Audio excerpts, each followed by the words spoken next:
She stood in my driveway like she owned it, hands on hips, sunglasses low, lips pressed tight. "This vehicle violates HOA standards," she said, pointing at the black Jeep parked beside my garage. Her voice carried that fake authority tone, like she practiced in a mirror. I was holding my coffee, still half asleep. "That Jeep?" I asked. "It's not even mine," she scoffed. "You think I was born yesterday? I saw you driving it last night." The truth was, I did drive it last night. But not for me, and definitely not for her to find out. She slapped a bright orange notice on the windshield. "You've got 24 hours before it's towed," she snapped. "Or I'll call the police myself." My hands tightened around the cup. "You do what you gotta do," I said quietly, trying to stay calm. Because arguing wouldn't help. Not with someone like her. The Jeep wasn't just a vehicle. It was part of an operation I wasn't supposed to talk about. The kind that involved unmarked gear, special plates, and people who don't wear uniforms but carry badges that matter more. As she walked away, I noticed her pulling out her phone, already recording my house. I knew what came next. HOA complaint videos, fake drama for her Facebook group. But this time, she picked the wrong target. Inside, my phone buzzed. A message flashed from a restricted number. "Keep the Jeep in sight. Do not let anyone touch it." I looked out the window. Karen was still there, snapping pictures like she'd uncovered a crime scene. I whispered to myself, "Lady, you have no idea who that Jeep really belongs to."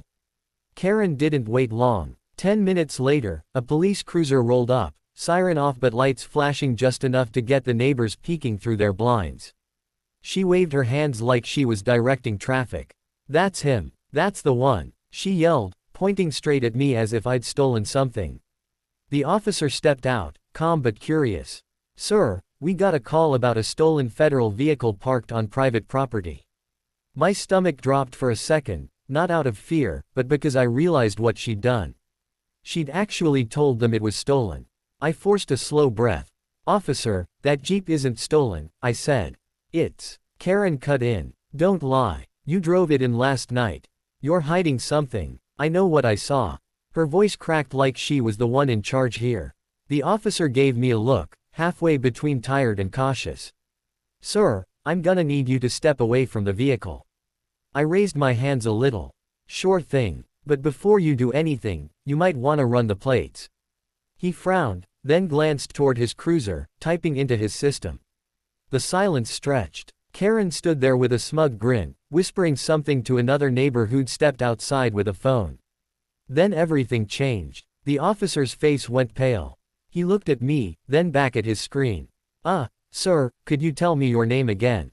"Ryan Cole," I said evenly. He nodded slowly. "Mr. Cole, would you mind stepping inside your house for a moment? I need to make a quick call." Karen's grin faltered. "Wait, what's going on?" "Tow it. It's breaking HOA rules." The officer didn't answer her. He stepped away, hand on his radio. His tone dropped low, serious. I caught fragments: classified plate, federal registry, need confirmation. Karen frowned, still trying to keep control. "I don't care who he is. We have community standards. That Jeep is an eyesore." I turned toward her, calm but sharp. "Karen, if I were you, I'd stop talking right now." She laughed. "Oh, are you threatening me?" Before I could respond, another black SUV rolled around the corner. No police lights, just tinted windows and government plates. 2 men stepped out in plain suits, quiet but confident. They didn't even glance at Karen. One of them walked straight to the officer and handed him a badge.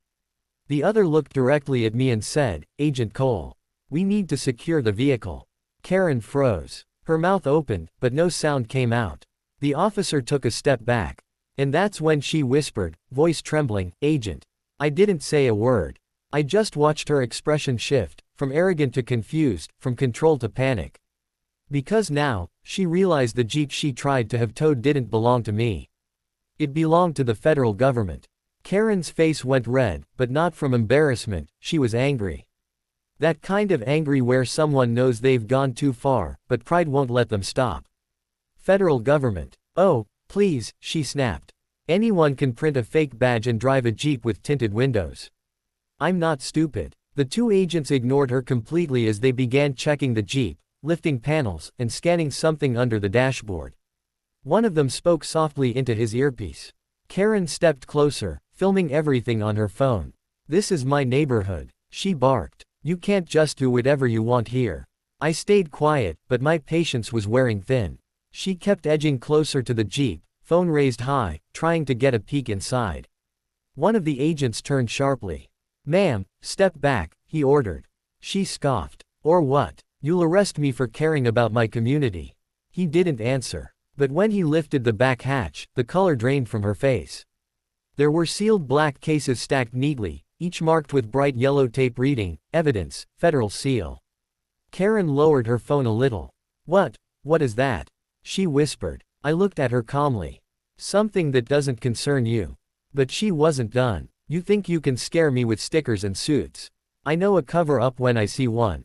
She spun around toward the officer, still parked nearby. "You're not just gonna stand there, are you? Do your job." The officer rubbed the back of his neck. "Ma'am, they outranked me here." That only fueled her fury.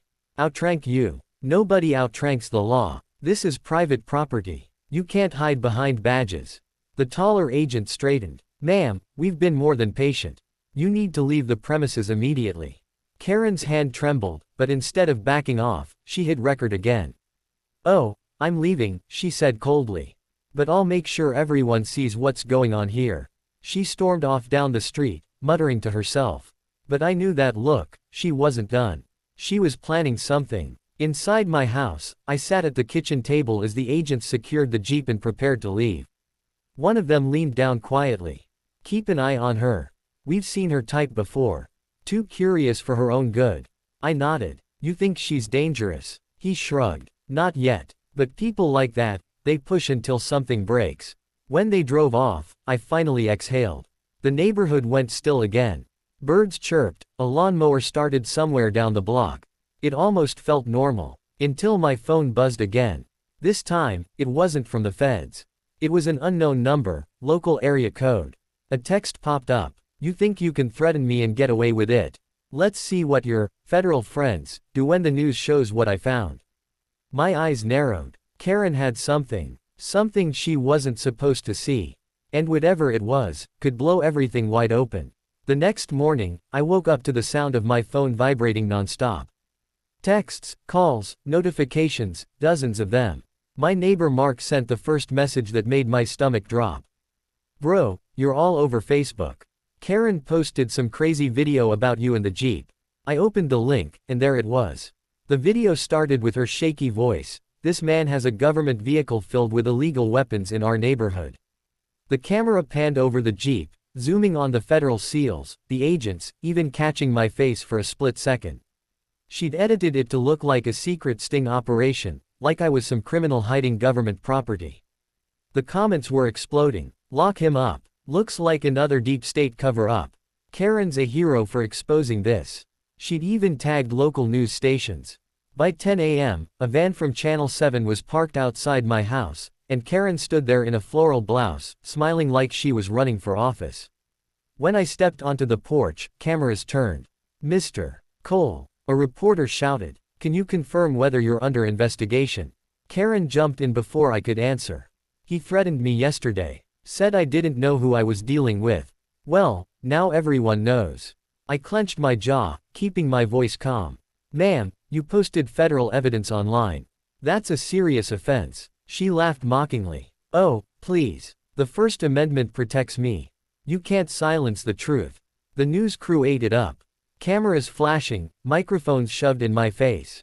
I tried to walk back inside, but one of the reporters called out, "So, are you denying you work with the government?" I froze. That question could ruin everything if I answered wrong. "No comment," I said, and shut the door. Inside, I paced the living room, heart pounding. My phone buzzed again, restricted number. I answered immediately. A familiar voice said, "Agent Cole, we need to talk." Now. Minutes later, the same black SUV pulled up behind my house. The taller agent from before stepped inside, tension written all over his face. "She uploaded classified material," he said flatly. "Those markings weren't supposed to be public." "She thinks she's a whistleblower," I muttered. She's about to be a felon if that footage doesn't come down, he said. We traced the upload. It's being mirrored across 4 platforms already. Someone's helping her. I blinked. Helping her. He nodded grimly. Yeah, someone with access. This wasn't just a nosy neighbor anymore. Before I could process that, a loud bang echoed outside, something hitting the Jeep. We ran to the window. Karen was there again, this time with a man, bald, rough-looking, holding a crowbar. They were trying to open the Jeep. The agent reached for his weapon. She just crossed a line. And I whispered, "You have no idea how far she's about to go." The moment the crowbar hit the Jeep again, the alarm roared to life, deep, metallic, not like a normal car alarm.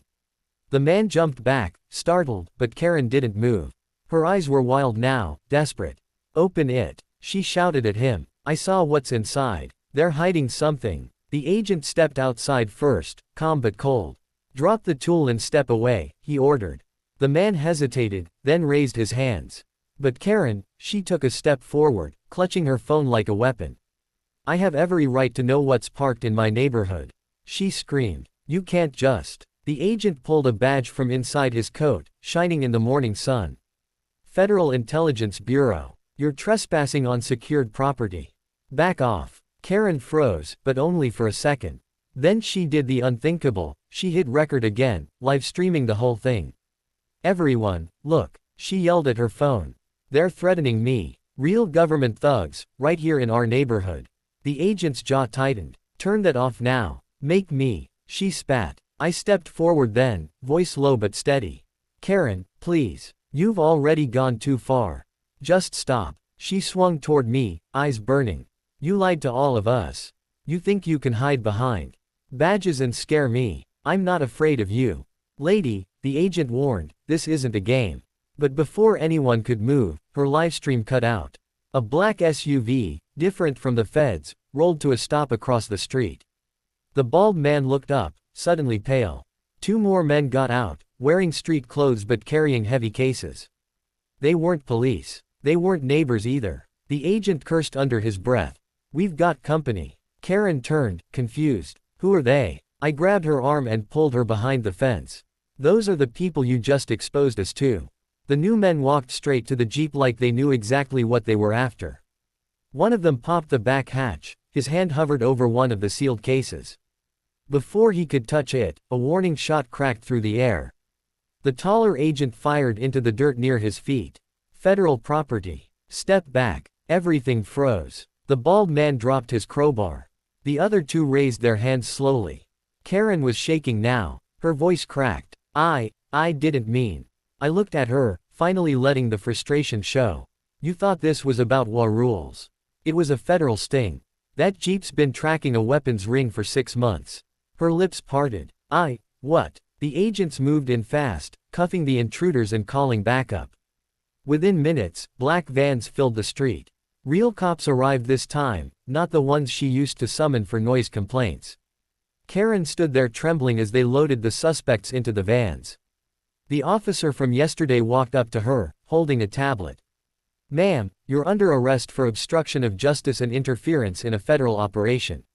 Her voice broke. But I was just trying to protect my neighborhood. I looked at her once more, quietly. "You should have protected yourself from your own pride."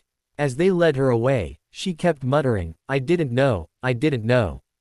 The agent turned to me. "We'll have the Jeep relocated. Operation's compromised, but at least it's over." I nodded, eyes on the flashing lights. "No," I said softly. "For her, it's just starting." He gave me a look, half amused. "You're not wrong." As the last vehicle pulled out, the street went quiet again. The neighbors peeked through curtains, whispering.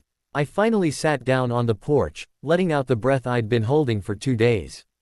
And when the sun broke through the clouds, I whispered the line that would later go viral online. "I didn't fight for this country to be told I can't park a federal Jeep in my own driveway."